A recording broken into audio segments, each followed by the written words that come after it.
Tengok apa tengok? Tengok sana.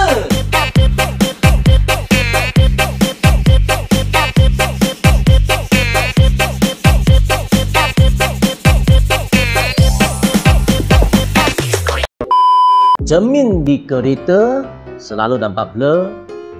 Kadang-kadang kita punya budak-budak tangan kotor, cap jari dia lekat dekat cermin. Dan yang penting sekali, lepas kita lap cermin tu, selalu tinggal kesan-kesan air. Apa sebabnya? Di sinilah MK Glassclean memainkan peranan.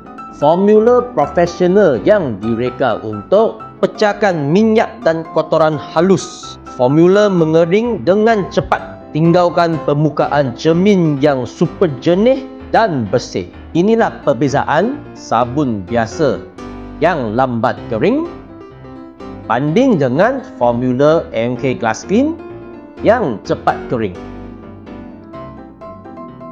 Cara penggunaan MK Glassclean amat senang. Spray dekat cermin, pakai kain microfiber, lap permukaan cermin, tinggal kesan yang bersih. Sudah nampak hasil kita punya glass cleaner. Sebarang pertanyaan tentang MK Glassclean, sila menghubungi kami di bawah.